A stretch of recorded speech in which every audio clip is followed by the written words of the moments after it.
Ya, Anda kembali bersama kami dalam Hot Ekonomi. Pemirsa, kami masih bersama dengan Pak Kunta melalui sambungan Zoom dan juga Pak Joshua yang ada di studio. Pak Kunta, tadi kami coba untuk melihat beberapa data. Dari data yang ada terkait tantangan realisasi stimulus penanganan COVID ini kan tadi seperti yang Anda sebutkan juga adalah persoalan data. Beberapa waktu lalu sempat juga kami mendengar dari tenaga medis yang bilang bahwa sampai saat ini mereka tidak atau belum menerima insentif. Bahkan kadangkala ada tunjangan yang dipotong karena kebutuhan hidup yang sangat signifikan banyaknya di kala pandemi ini, mereka juga sangat kecewa dengan kejadian ini. Nah, kalau masalahnya ada di data, sementara kan tenaga medis sudah terdata begitu. Ini bagaimana? Apakah memang ada miscommunication antara daerah dan juga pusat atau seperti apa, Pak? Saya kurang tegas. Jadi sebenarnya gini, kita harus melihat secara keseluruhan gitu ya, dalam arti ini adalah kerja besar dan tadi disampaikan oleh Pak Joshua juga bahwa ini adalah program yang baru gitu. Jadi kita juga perlu melakukan persiapan itu ada baik dari sisi administrasi maupun juga siapa sih yang akan dituju. Kalau mengenai data dokter dan segala macam, ya kita punya. Tapi yang harus kita lakukan kan melakukan verifikasi dari apakah dokter ini menangani pasien COVID atau tidak. Jadi kan tidak semua dokter mendapatkan insentif nakes gitu ya. Dan juga ada syarat-syarat tertentu yang saya nggak tahu secara kesehatan ya bahwa itu harus dipenuhi. Sehingga nanti rumah sakit itu akan memberikan dokumen-dokumen kepada di Kementerian Kesehatan ya untuk dilakukan verifikasi. Kalau dari sisi biaya pasien itu BPJS juga melakukan verifikasi. Setelah itu baru akan ada pembayaran. Tapi ini kita juga karena ini pengalaman ya, lalu kita melakukan perbaikan juga. Oh kalau seperti ini akan panjang, maka kita sampaikan tadi saya sampaikan kita memberikan uang muka. Gitu. Kan ada tagihan, kita kasihkan dulu uang mukanya meskipun dokumennya belum lengkap. Nanti sambil nyusul dokumen itu tetap harus dilakukan. Karena kalau tidak ada dokumen nanti juga kita kan jaga governance juga ya, bahwa fraud itu juga pasti ada. Bagaimana kita mengurangi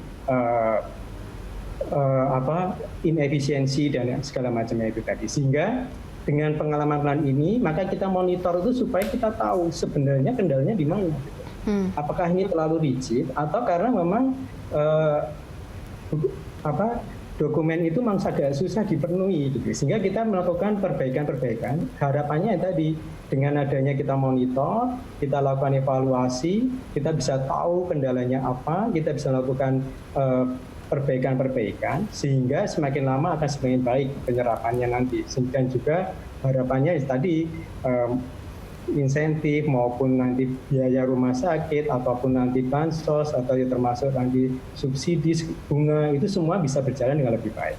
Dan kita kan monitornya nanti di kuartal 2 ini ya, harapannya nanti meskipun paling dalam nanti kan ada di kuartal 2 ini ya untuk pertumbuhan ekonominya yang kita mengalami negatif growth tadi.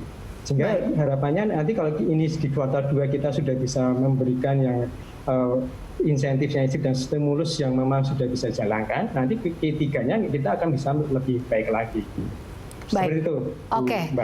Saya mungkin ke Pak Joshua, ada tidak sih formula yang misalnya lebih efisien atau lebih efektif?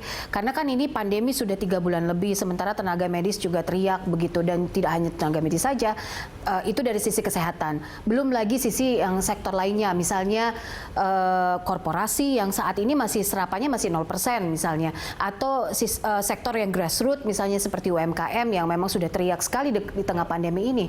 Pak Joshua. Iya, saya mungkin sedikit komen terkait dengan penanganan COVID khususnya ataupun pemulihan ekonomi nasional untuk dukungan untuk UMKM. Ya, jadi memang kalau kita lihat di sini kan per akhir Juni itu sudah sekitar 22,7% dan itu juga didorong juga oleh penempatan dana pemerintah ya yang ditempatkan di Bank Himbara. Dan ini juga sebenarnya kan salah satu untuk mendukung sektor ataupun debitur UMKM ya, dan terkait juga misalkan terkait dengan subsidi bunga UMKM. Dan ini kan PMK-nya sendiri, PMK 65 ini kan baru selesai itu kalau saya tidak salah pertengahan Juni. Jadi memang tetap bahwa butuh infrastruktur datanya, sistemnya itu memang harus dipersiapkan ya, sehingga kita harapkan mulai kuartal ketiga ya untuk UMKM khususnya ini akan lebih cepat. Dan juga proses restrukturisasi kalau kita lihat juga berdasarkan data OJK juga ini perkembangannya juga terus meningkat. Jadi harapannya dengan adanya PMK 65 dan juga sudah ada ada dana yang ditempatkan di Bank Himbara selama 3 bulan ke depan, ini diharapkan tadi bisa menjawab dukungan untuk UMKM yang saya juga sepakat bahwa UMKM ini yang cukup rentan ya. Terkena dampak dari COVID-19, berbeda dengan krisis 98. Pada saat itu justru UMKM lah yang menjadi penopang ekonomi Indonesia. Tapi kondisinya saat ini tentu UMKM ini perlu diberikan dukungan modal kerja ya, tadi restrukturisasi dan juga subsidi bunga yang kita harapkan ini dapat lebih implementasinya kita harapkan mulai di awal kuartal ketiga ini kita harapkan bisa lebih cepat, sehingga ya memang kalau kita lihat di kuartal kedua pertumbuhan ekonomi memang probability-nya cenderung untuk mengalami kontraksi cukup besar. Jadi harapannya ini diperlukan keseriusan dan juga keberanian ya dari kementerian lembaga supaya tidak ada kekhawatiran lagi, karena saya juga percaya bahwa mungkin ada kekhawatiran terkait dengan korupsi dan lain sebagainya, tapi kan penyalahgunaan anggaran negara. Tapi kan saat ini juga sudah ada KPK pun juga sudah masuk, Kapolri juga sudah bisa memantau. Jadi saya pikir tidak ada hal-hal yang perlu ditakutkan lagi dari sisi kementerian lembaga ataupun pemerintah daerah gitu. Jadi harusnya di kuartal ketiga ini mestinya harusnya lebih cepat lagi penyerapannya. Oke, baik Pak Kunta. Kan ada juga dana stimulus yang juga digelontorkan Kemenq dalam minggu ini terkait ada yang 30 triliun ke bank-bank Himbara juga. Itu kan juga diharapkan bisa membantu sektor korporasi. Tapi saat ini korporasi juga masih 0% begitu. UMKM sudah terserap cukup baik begitu ya, 22,74% di pertanggal 27 Juni ini. Nah, ini seperti apa efektivitasnya di lapangan sampai saat ini? Lalu tadi terkait juga yang Pak Joshua bilang, apakah ada kekhawatiran penyalahgunaan anggaran atau seperti apa ini? Oke, kalau yang mengenai dunia usaha sebenarnya itu sudah kita lakukan ya, makanya tadi sudah sekitar 22,7%. Intinya kan terutama untuk UMKM ya, yang dia adalah nasabah dari misalnya Mekar, Umi, kemudian PNM, itu kita memberikan relaksasi dalam sisi untuk cicilan pokok dan bunganya. Ini sebenarnya sudah jalan untuk beberapa UMKM yang ada di sana. Termasuk juga dunia usaha pun kita juga kajian panjang, bank-bank itu sudah melakukan restrukturisasi, ya nanti kan dia akan kita akan berikan yang relaksasi tadi untuk cicilan pokok dan juga bunganya.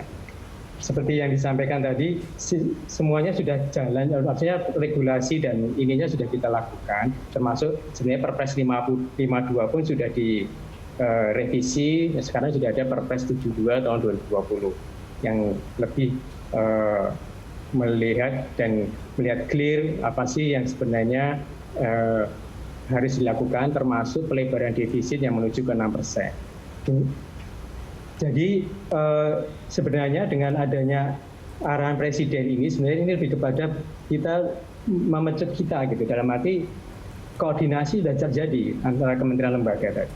Tapi ini perlu diakselerasi supaya lebih cepat lagi.